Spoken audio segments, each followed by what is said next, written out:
हथौड़ा और चाबी की कहानी। शहर की पुरानी बस्ती में ताले की एक दुकान थी। उस दुकान में ढेर सारे ताले चाबी थे।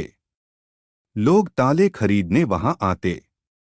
कभी कभी मुख्य चाबी गुम हो जाने पर डुप्लीकेट चाबी बनवाने भी उस दुकान पर आते। उसी दुकान में कोने में एक मजबूत हथौड़ा भी पड़ा हुआ था, जो ताला तोड़ने के काम आता था। लेकिन उसका प्रयोग कभी कभार ही होता था।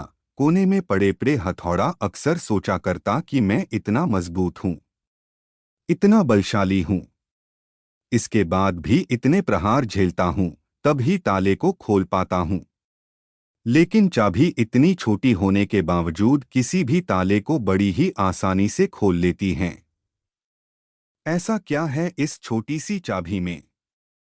एक दिन जब दुकान बंद हुई तो उससे रहा ना गया।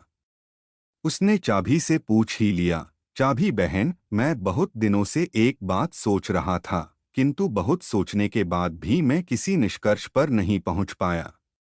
क्या तुम मेरे एक सवाल का जवाब देकर मुझे निष्कर्ष तक पहुंचने में मदद कर सकती हो? पूछो भाई, बन पड़ा तो तुम्हारे सवाल का जवाब मैं तुम्हें अवश्य दूंगी।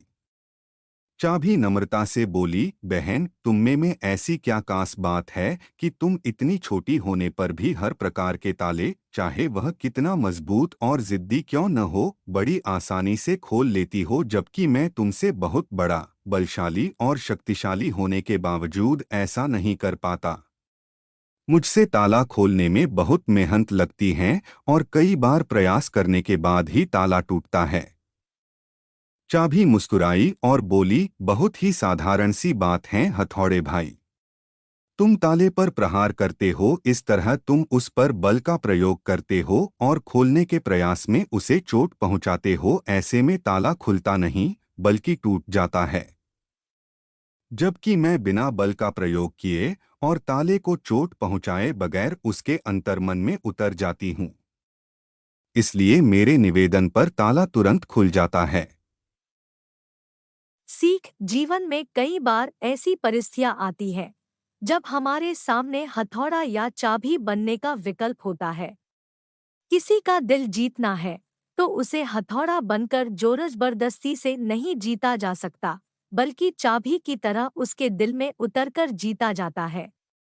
इसी प्रकार किसी से कोई काम करवाना है तो डरा धमका कर और जबरदस्ती दबाव डालकर भी काम करवाया जा सकता है। लेकिन ऐसे में कार्य के प्रति उत्साह और समर्पण भावना नगण्य रहेगी।